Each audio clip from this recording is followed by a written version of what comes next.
Hey everybody, welcome back to the channel. It's a gorgeous morning here in Wichita, and I hate to brag given everything my friends in South Florida are going through, or Florida in general, the entire state. Oh my God.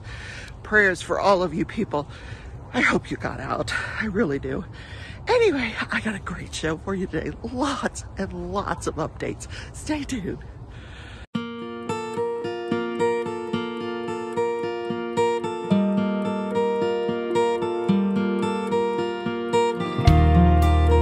Everybody, crafting journey here, that journey chick on Instagram, and the leftovers on my second YouTube channel. The link to that channel is down in the description. That's the channel where I talk about my full-time business, which is reselling undervalued items for a profit on eBay. So welcome to the channel today. I'm continuing where I left off yesterday in Craft With Me Wednesday. I am making an infinity scarf in Halloween colors. This is yarn that was gifted to me by my good friend Rochelle. It is a Malaga print from the World of Yarn and is 100% premium acrylic, super soft, and it is a 4-weight. And I have a couple of skeins of that. Each skein has 180 yards. I think that should be enough to make this scarf. Because, you know, it's fall now and we need fall type clothing. And, you know me, I love to crochet scarves and hats. Yes, that's my thing. That's my jam. So I'm just doing this simple little 2-row pattern repeat. And yeah, I like to keep it simple. Yes.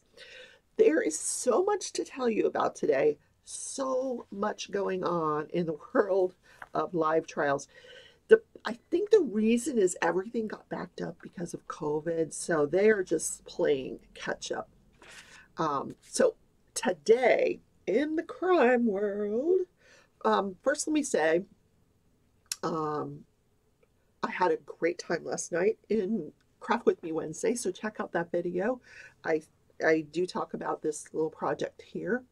And just kind of chit chat, talk about my business, because it's usually first and foremost in my mind. It's a new business, so I'm struggling with some of the angst that goes along with starting a new business, including scammers and business loss and, you know, trying to gather inventory. But I'm good.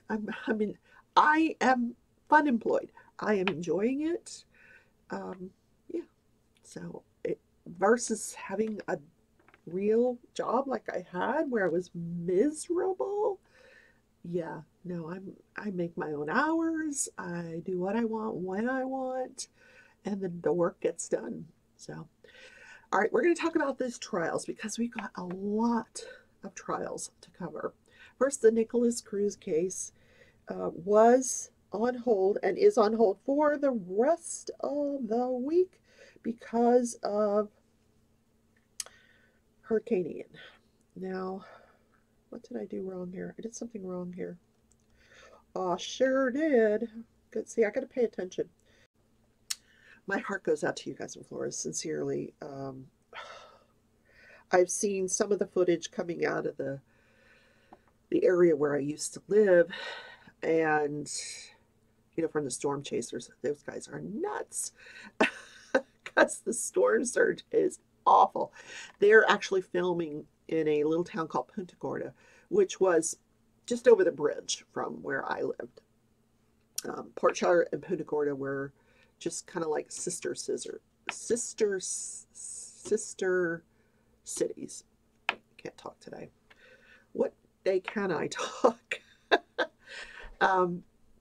And I did hear that, you know, I worked at this one particular hospital, and there was, oddly enough, a hospital right across the street. And it was well known that if the nurses or the staff didn't get paid well at one hospital, they just walk across the street and go to the other hospital and get a job.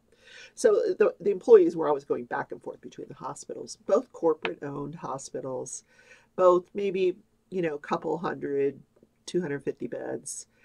And I did hear that the roof was blown off of the hospital, that not the one that I worked at, but the one across the street. The roof was blown off of that hospital, and they had to move all the patients down to the first floor, but that they were administering care. There was no interruption in care, and everyone was safe.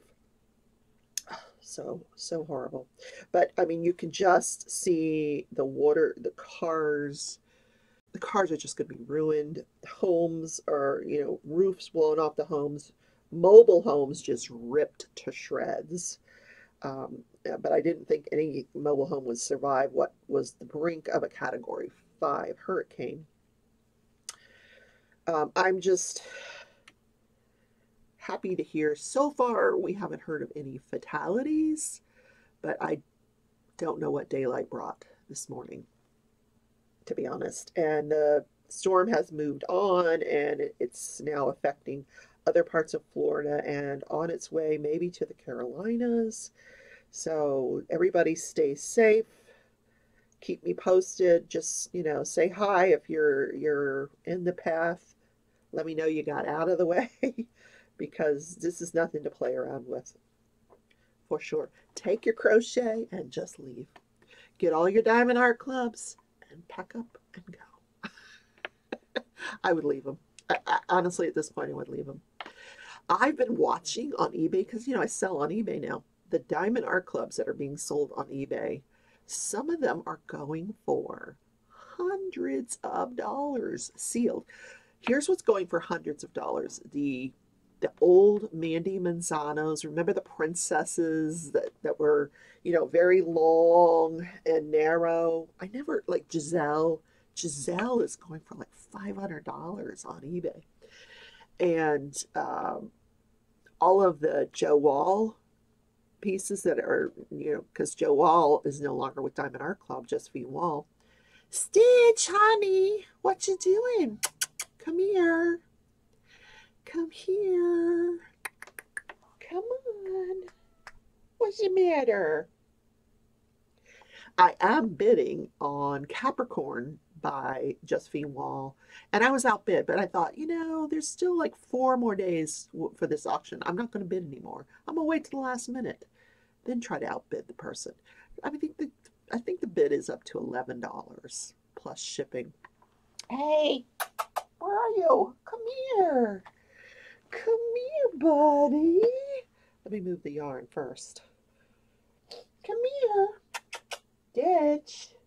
What you doing? Oh. Come here. Come see Mommy. Hi, buddy. Say, I love my mommy. I love my mommy. Yes, I do. They used to have a little basket up on top here, but I moved it. And I think they really, they're very upset that I moved their basket. But it's okay.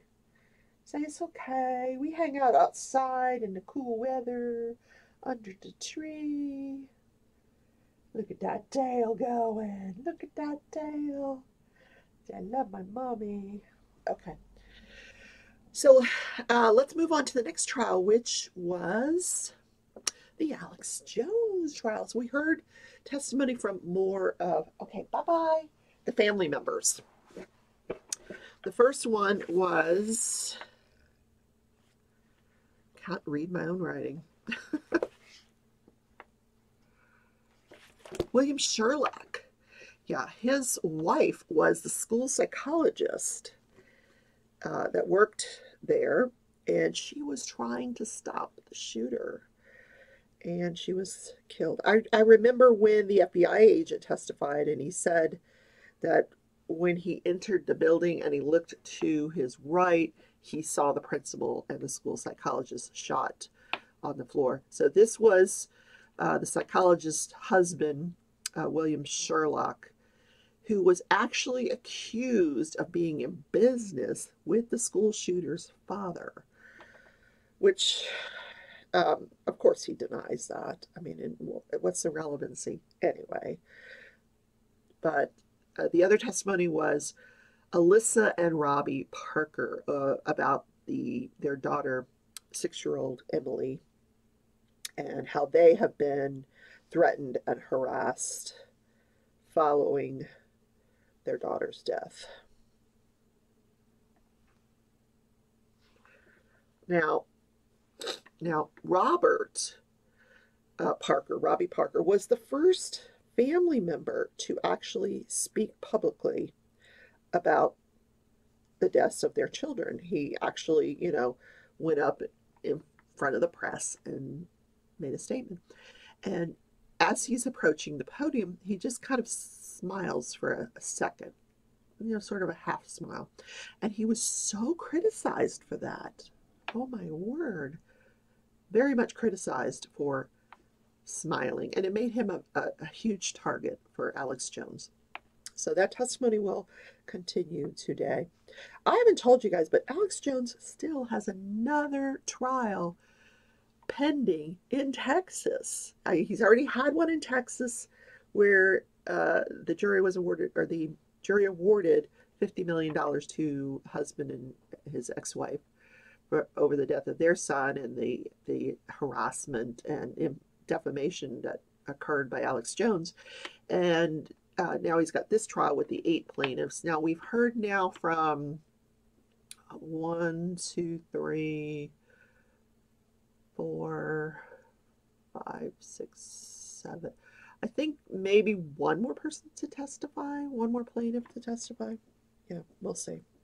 Because there's 8 plaintiffs in this case. And I think we've heard from pretty much all of them. As of today, it should wrap that up. Yeah. And we are expecting Alex Jones back on the stand when the defense starts their case in chief. His attorney has said he will be the last person called to testify because he wants to get the last word in. Of course he does. Oh my God. All right, let's move on to the trial of George Wagner. So actually today there's not going to be any trial in the George Wagner case because someone is in the court staff is ill. So there's no trial today in the case of George Wagner. But yesterday they had the shoe print expert and cell phone expert and the lead investigator. So first we'll talk about the lead investigator. Each one of these crime scenes was separate. And I didn't even realize this, but Chris Senior's, they were all on this Union Hill Road, except for Kenneth Roden, the 4th crime scene. Kenneth Roden, he was on a different road about 15 minutes away from Union Hill Road. But the 3 crime scenes, 3 of the 4 crime scenes were on Union Hill Road. So there was Chris and Gary, then there was Dana and her 2 children, and then the other 2 members of the Roden family, his older son and his fiance. So I did not realize that once you go from Chris's home and you go to Dana's home, you cross over into another county. So Chris's home is in one county, and then as you're traveling down Union Hill Road, and we're not talking about a great distance, Dana's mobile home is in a different county. And they did not realize this at the time. So they assigned a lead investigator from this one county. And they said, once they discovered this, they said, because the crime originated in one county and continued on as one continuous crime, it would be investigated that way and not have 2 separate counties investigating. So they assigned one lead investigator over all 4 crime scenes. And this guy said it was a complete whodunit. They did not have a clue who did this. Not a clue. There were no suspects. There was no forced entry. Chris and Gary were dragged. They were shot and then dragged back to their bedrooms. The rest were shot in their bed. No one woke up and struggled before they were shot. And they discovered these 2 grow houses, but which he said did not play any part in this investigation because they didn't take any of the marijuana. It was all still there. Wonder what happened to it. He said it was a whodunit. Whodunit. But they got 1,100 leads, including like the usual quacks, the psychics, and things like that. So they pulled the records, the phone records of Chris Sr., and he had made 2 phone calls. His last 2 phone calls were to Billy Wagner. Now, Billy Wagner is George Wagner III. On trial now is George Wagner IV. So this is his father, and they call him Billy. He will be on trial next year, January, February, for these same 8 murders. Hi, honey. Hello. Hello. So the last 2 phone calls were to Billy Wagner Sr., the dad. You need to go out. Okay, hold on.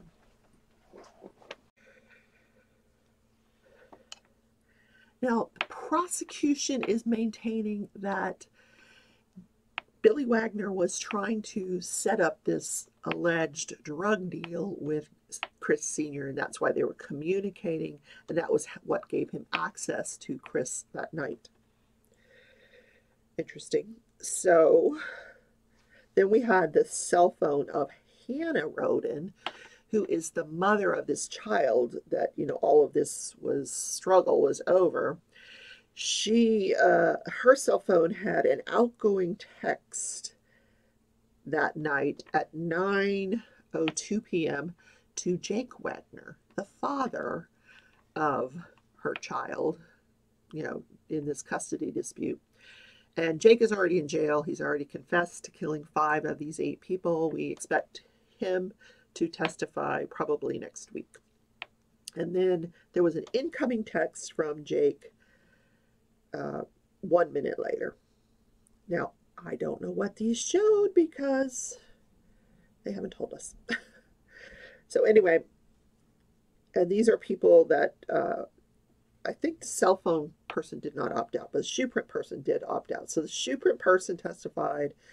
She said that there were size 10.5 shoe prints, size 11 shoe prints, and the shoe prints that were found in the entryway of Dana Roden's home matched the shoe prints found in Chris Roden's home, and they came back as a match to athlete's work shoes that were sold by Walmart for $15. And we know from prosecution's opening statement that Angela is going to testify that she purchased these shoes for George and Jake to carry out the murders. I mean, that's how meticulously this thing was planned. Then there was testimony that there were surveillance cameras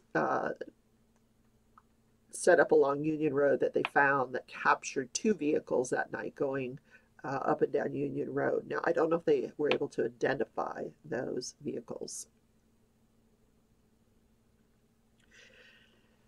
So now let's move on to, yes, there's more. There's more Nikki Sue Ensel, the love triangle. She killed her husband, she and her lover, Earl, killed her husband and then tried to start a fire to cover it up, not too successfully. So what the jury saw yesterday was the 6-hour interview of Nikki Ensel. So 5 days after the discovery of Chad's body, Nikki calls 911. The first responders go out there. They discover the body. They figure out, at first they thought it was a suicide. They quickly realize it's not a suicide, that it's a staged murder. The medical examiner is called in. And now, 5 days later, they are interviewing Nikki Sue Ensel, who is being very cagey. She keeps shifting her story. She's got these sporadic emotional outbursts and eventually blames it all solely on Earl. He did it. She eventually says that, he and Chad were arguing in the bedroom, so she left and she went to wait in the car. And then it all happened. Okay. Not very credible, that story, I would venture to say. Sometimes I talk and I make mistakes, so I'm just trying to check here.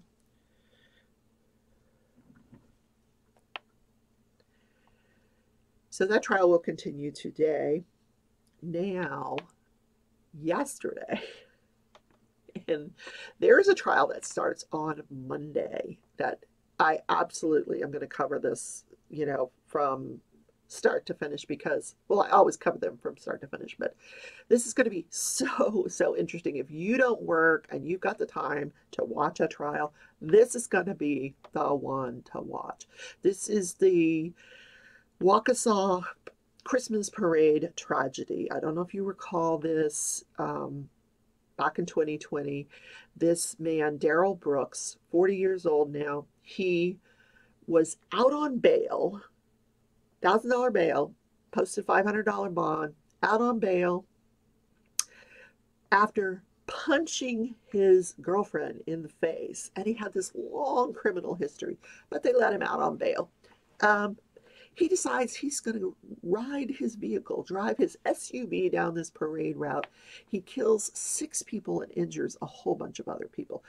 I mean, if you don't remember watching this footage, it was horrifying, this footage of him driving down this parade route. And I'm sure they didn't show us the entire footage because it's so graphic and it's so horrendous. Well, they've had, this trial actually starts on Monday, October 3rd. So yesterday and the day before they were having a pretrial hearing. And at this pretrial hearing, the public defender, he's got a public defender, made a motion to withdraw as attorneys. They're like, he would like to represent himself. Now, I need coffee.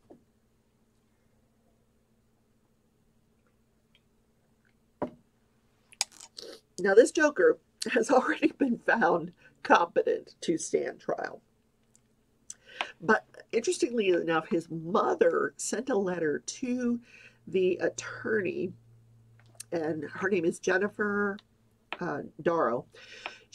The mother, Daryl Brooks' mother, sent a letter to the attorney saying he is unstable. Do not let him represent himself.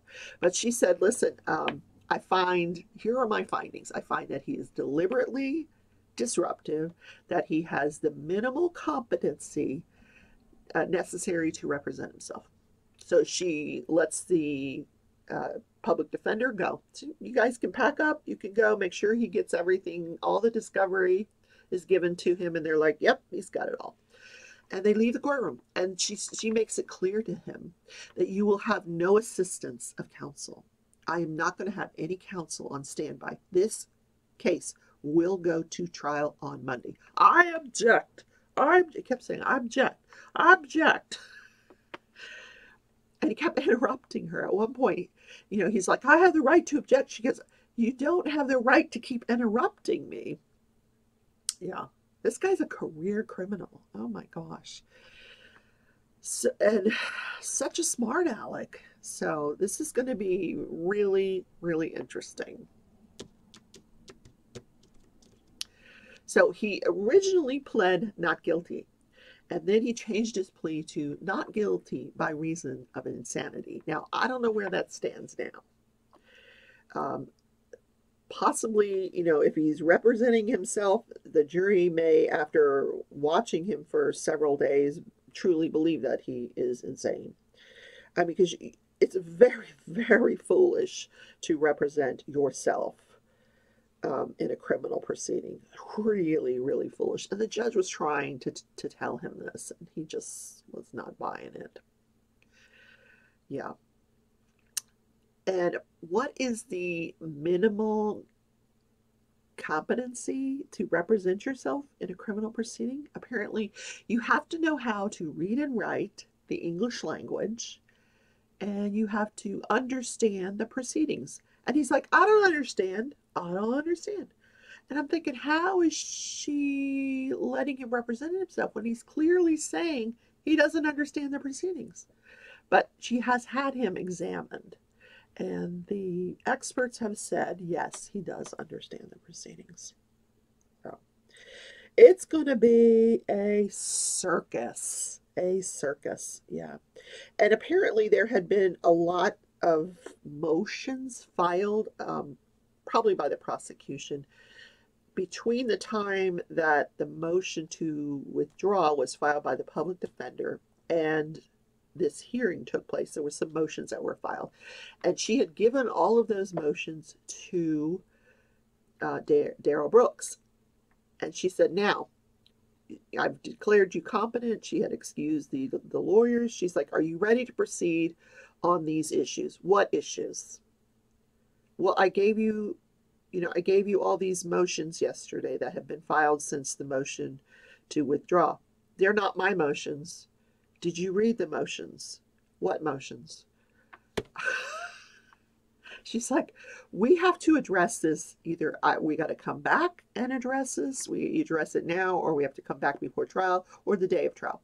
He's like, "Well, that sounds like a good plan." I mean, this guy. And she's like, "Have you read these motions?" And then he's like, "Well, you don't understand my situation in the jail. I don't have, access to this, that, and the other." And it's going to be an interesting show. I will tell you that. Interesting show. It should not be a show, but it's going to be a show. Wow. And yeah. I'll try to get as much footage of it as I can to bring you next week. But man, oh man, he is doing something very foolish. Yeah. All right, so what happened this day in history? In 1982, this was the time frame between the very last couple of days of September and the first couple of days of October. 6 people in the Chicago area were poisoned by Tylenol that was laced with cyanide. And it ended up that they had a nationwide recall of Tylenol, but there were never any other pills found that had cyanide, just these ones in the Chicago area. It led to tamper-proof bottles of all medication now. They come in tamper-proof bottles, over-the-counter medication. And interestingly enough, no suspect was ever found. They never made an arrest on those 6 deaths. Wow. I'd like to do some more research into these Tylenol murders to see, if anything ever developed, if there was a suspect developed and ruled out. I mean, I'm sure there's a story there. I know there's a story there. So I'm going to figure out what that is, because that's seriously interesting. So it's Thursday. Tonight I am going to be streaming Disney's Dreamlight Valley. It's a Nintendo Switch game, and it's just something fun that I do on the evenings sometimes during the week. And I'm doing this for a friend of mine tonight who, my prayers are with her. She's having surgery in the morning, and I'm going to do this tonight so she has something to take her mind off of what's going to happen to her tomorrow. And so she knows that she's loved and supported, and we're going to lift her up. So be there. It's fun. The graphics are amazing. Oh my gosh. Yeah. Anyway, I'm going to work now. I'm going to edit this video. Then I've got a lot of work to do today. So I love you all. I'll see you tomorrow in Corrupting and Crime Daily. Take care, everybody. Bye.